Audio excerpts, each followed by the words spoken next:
देखिए, जम्मू कश्मीर के सियासी दंगल में अगर अब्दुल्ला परिवार की बात न करें तो चुनाव अधूरा रहता है, सियासत अधूरी रहती है। और अगर अब्दुल्ला परिवार की बात करें तो फारूक साहब का जिक्र न हो, ऐसा कैसे हो सकता है। हमारे साथ फारूक अब्दुल्ला, पूर्व मुख्यमंत्री जम्मू कश्मीर हैं। फारूक साहब, पहली बात तो यह कि एक चरण का चुनाव हो गया, दूसरे चरण का चल रहा है। रिपोर्ट क्या है? आप तो बड़े अनुभवी राजनेता हैं, क्या हवा चल रही किधर की तरफ? मैं समझता हूँ कांग्रेस और नेशनल कॉन्फ्रेंस की तरफ हवा चल रही है और मुझे उम्मीद है बहुत अच्छे नतीजे आएंगे। सरकार बनेगी आपकी, आपको ऐसा लग रहा है?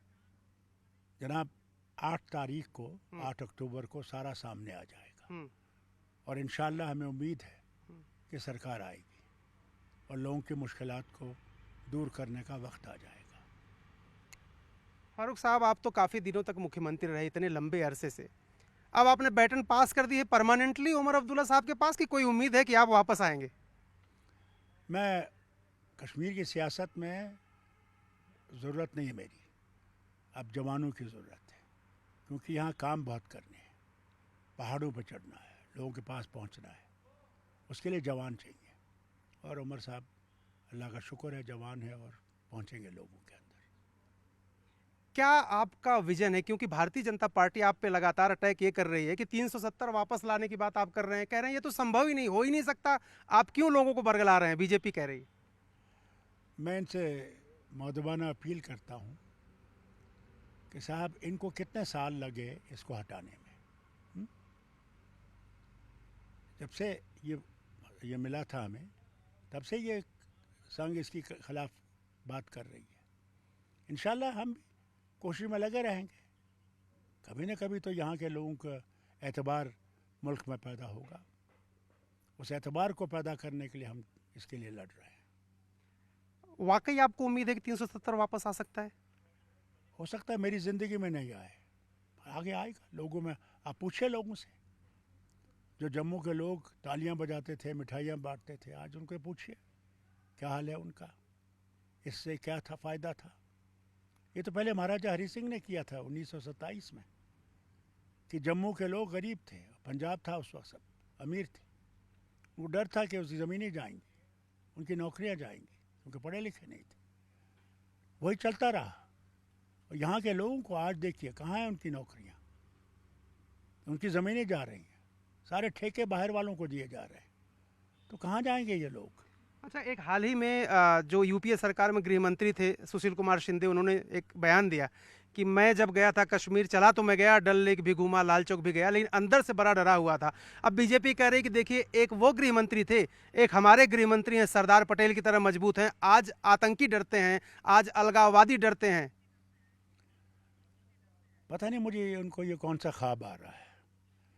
अगर इतने डर रहे हैं तो मुझे बताइए साहब कि आज इन लोगों ने चुनाव देखने के लिए बाहर के एम्बेसडर्स को लाया है, तो फिर फॉरेन जर्नलिस्ट को क्यों नहीं इजाज़त देते हैं यहाँ आने की, कि वो भी देखें? क्यों उनके लिए बंद है? डर किसको है? डर इन लोगों को है। यहाँ की असली हालत सुनेंगे, यहाँ के लोगों की हालत सुनेंगे, वो ये सुनना नहीं चाहते, जानते हैं दिल में यहाँ क्या हाल है। लेकिन भर भर के लोग वोट दे रहे हैं फारूक साहब, खूब जमहूरियत के जश्न में सब शामिल हो रहे हैं, तो ये तो एक जीत है। कह रही है मोदी सरकार की हमारी जीत है, हम चुनाव करा रहे हैं, लोग आ रहे हैं। ये जो दो परिवार, और आपने सुना होगा कि 3 परिवारों ने बर्बाद कर दिया था, उसमें आपका भी परिवार एक है, प्रधानमंत्री ने साफ साफ कहा।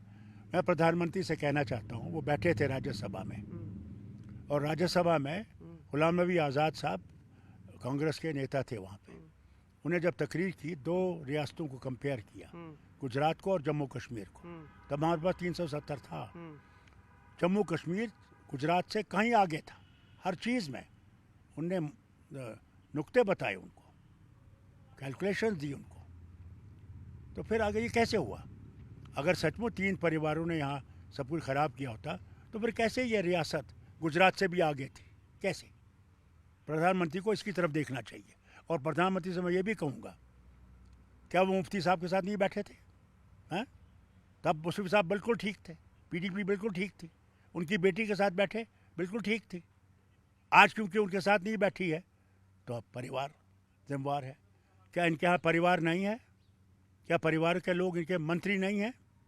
मैं तो एक ही का नाम लूँगा, सिंधिया क्या है? परिवार से नहीं है? हर सियासत में इनके परिवारों के लोग हैं, उनसे तो ठीक है। जो इनके साथ बैठ गया वो बिल्कुल ठीक है, जो इनके साथ नहीं बैठा वो बिल्कुल ख़राब है। तो आपके ऊपर जो ईडी के केसेस चल रहे हैं, आप एक बार कह रहे थे कि ये तो सियासी अब मोटिवेट। एडी उनने वापस ले लिया। अभी आपने सुना नहीं, सुप्रीम ये जो हाई कोर्ट ने हाँ। इनके खिलाफ कहा इसमें कुछ भी नहीं है। बताइए। तो इतने दिन चला के आपके ऊपर पूछताछ। जरूर, मेरे बाप पे तो भी चला था ना, याद है आपको? जी। कितने साल चला वो, हम्म, और जम्मू के जेल में थे हम्म। और अदालत चलती थी, वापस लेना पड़ा ना। झूठ के पाँव नहीं होते, एक दिन वो टूट जाता है। सच आखिरकार उभर आता है। हाँ, वक्त लगता है, सच को उभरने के लिए वक्त लगता है, मगर आता है एक दिन।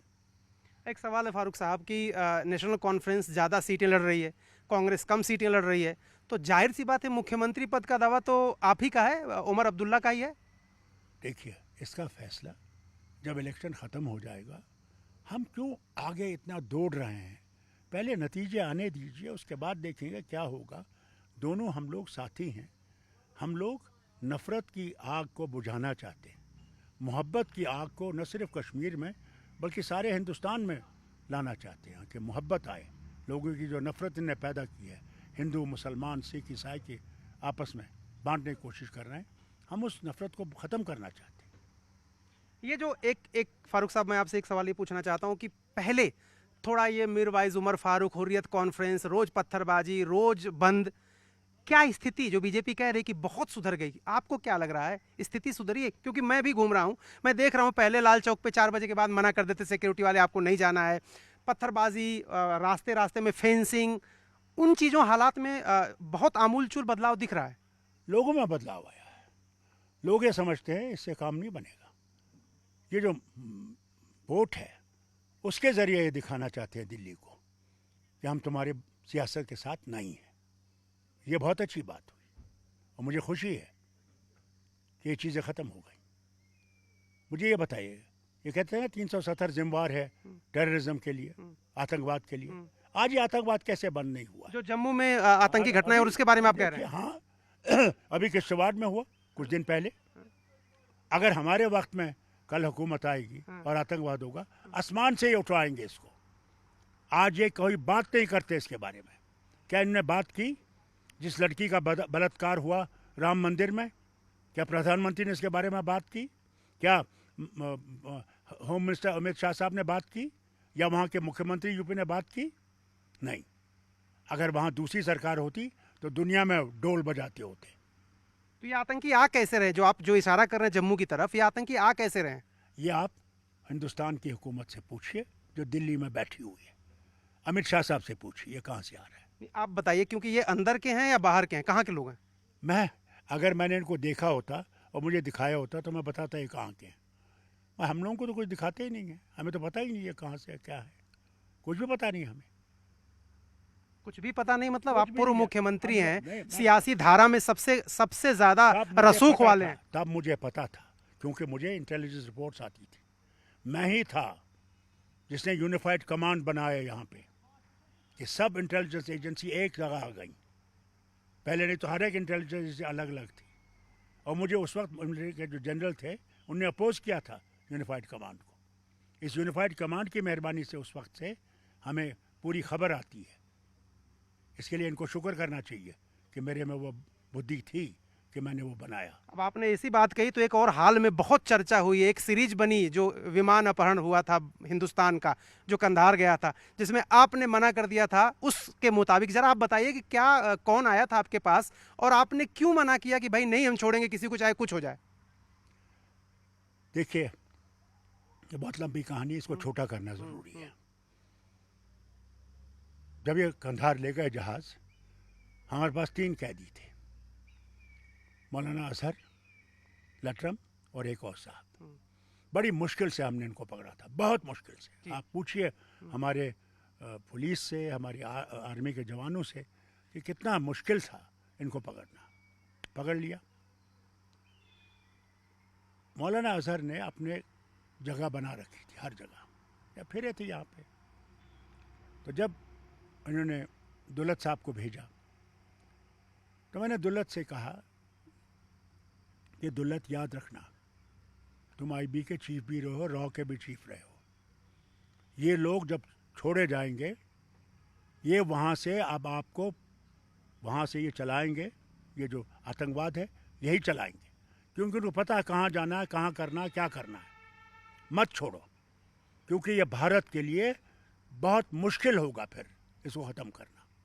मेहरबानी करके मैंने वज़ीर आज़म से बात की, उस वक्त के NI जो नेशनल सिक्योरिटी एडवाइज़र थे उनसे बात की, मैंने ये जो है अपने फॉरेन मिनिस्टर थे उनसे बात की, अडवाणी जी होम मिनिस्टर थे, इनसे बात की। मैंने जितना हो सका मैंने ज़ोर लगाया, मत छोड़िए। हम झुक गए, हम आतंकवाद के सामने झुक गए, भारत को गिराया हमने इनके सामने। मुझे अफसोस इस बात का है। एक सवाल और है कि आप चूंकि राहुल गांधी के साथ आपका गठबंधन है, तो आपके बयानों पे जवाब उनको देना पड़ता है देश में। अब जैसे बीजेपी उनसे पूछती कि आप बताइए क्या आप फारूक अब्दुल्ला के साथ हैं 370 वापस लाने के लिए, अब वो परेशान हो जाते हैं क्योंकि कांग्रेस जो है राष्ट्रीय राजनीति करती है, इसलिए वो कह नहीं सकते खुलेआम जा करके। और वो ये जरूर कह सकते हैं कि स्टेटहुड वापस दिलाएंगे, वो ये कह सकते हैं कि दिल्ली की पपेट नहीं होगी सरकार, लेकिन वो इस मुद्दे पर आपके साथ नहीं है। देखिए, उनको नेशनल पॉलिटिक्स देखनी है, वो नेशनल पॉलिटिक्स देखते हैं। फारूक अब्दुल्ला स्टेट पॉलिटिक्स देखता है, लोगों के दिलों की धड़कन देखता है। फ़र्क है इसमें।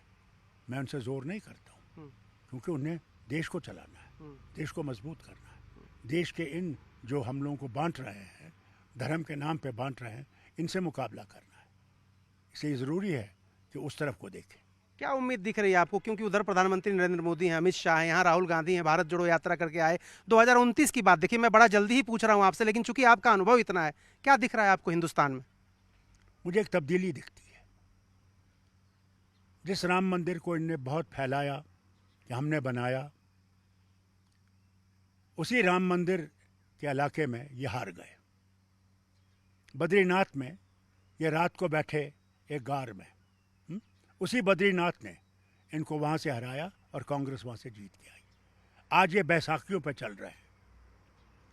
आज वो हुकूमत नहीं रही जहाँ ये 300 से आगे थे और बात नहीं सुनते थे। मैं भी पार्लियामेंट का मेंबर था। कोई चीज़ जैसे अब आप देखिए, किसानों का मुद्दा आया, 3 बिलें लाई, हमने इनसे उस वक्त ज़ोर से कहा कि मेहरबानी करके ये बिलें ज़रा सेलेक्ट कमेटी को भेजिए, इनमें देखें अगर कोई गलती है उसको ठीक किया जाए।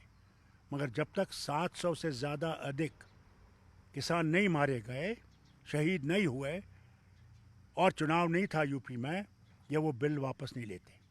फिर वापस लिया, लोगों के जोर से वापस। कंगना रनौत एक सांसद है उनकी, यही हिमाचल से जीती है, वो तो कह रही वापस आने चाहिए, 3 कानून वापस लाना चाहिए। यही तो इनकी मुश्किल है, ये जानते नहीं है करते क्या है। एक बात करता है, दूसरी बात करता है। क्या करें इनको? ये इनका हाल ही कुछ खराब हो गया है। अब वो नहीं रहा 300 पार, 400 पार। कहाँ गया वो 400 पार? आज तो बैसाखियों पे चल रहे हैं जनाब। वो जो राहुल गांधी कहते हैं रैलियों में कि अब वो बात नहीं रही मोदी जी में, अब कोई डरता नहीं उनसे, आप भी क्या कहते हैं इस पे? मसूद में आप भी महसूस करते हैं? साहब, प्रधानमंत्री से डरना क्यों है? क्यों डरना? अगर वो लोगों के प्रधानमंत्री हैं, दिलों के प्रधानमंत्री हैं, डरना किस बात का है? सिर्फ मैं उनसे ये कहता हूँ, मेहरबानी करके ज़रा ज़मीन पे आइए, ज़मीन पे सोच के देखिए कि लोगों के दिलों को कैसे जीत सकते हैं। नफरत से नहीं जीत सकते। मेरा एक आखिरी सवाल फारूक साहब आपसे है, समय ख़त्म होने जा रहा है। उत्तर प्रदेश के मुख्यमंत्री योगी आदित्यनाथ के बारे में जो वो फैसले लेते हैं, जो बुलडोजर को लेकर सुप्रीम कोर्ट ने कहा, इन सब बातों को ध्यान में रख के उनके बारे में आप क्या कहना चाह रहे हैं, योगी आदित्यनाथ के बारे में? मैं योगी साहब के साथ बैठा हुआ था पार्लियामेंट में कई सालों में, और अफसोस मुझे ये हुआ कि वो इतने नेक थे, बातें अच्छी करते थे, मगर जब से मुख्यमंत्री बन गए पता नहीं क्या हो गया, एक अजीब पॉलिसी शुरू कर दी उन्होंने। मैं उम्मीद करूंगा कि योगी आदित्यनाथ जी फिर से सोचेंगे, क्योंकि भगवान सबका है, एक ही का नहीं है। राम जो है वो युषि के राम है। मैं इनसे यही कहूँगा, अगर वो विश्व के राम है तो राम ने जो कहा है उसकी तरफ चले, राम राज की तरफ चले। तो ये थे फारूक अब्दुल्ला साहब, जो कह रहे हैं कि कश्मीर में निश्चित रूप से नेशनल कॉन्फ्रेंस और कांग्रेस की बहुमत आएगी मुख्यमंत्री कौन बनेगा, चूंकि सीजन पॉलिटिशियन है इसलिए गठबंधन धर्म का ध्यान रखते हुए कह रहे हैं कि बाद में तय किया जाएगा, लेकिन जाहिर सी बात है उमर अब्दुल्ला पहले मुख्यमंत्री रह चुके हैं इसलिए उनका दावा भी है। कैमरामैन कमल देव के साथ अरुण सिंह, न्यूज़ 18 इंडिया, श्रीनगर।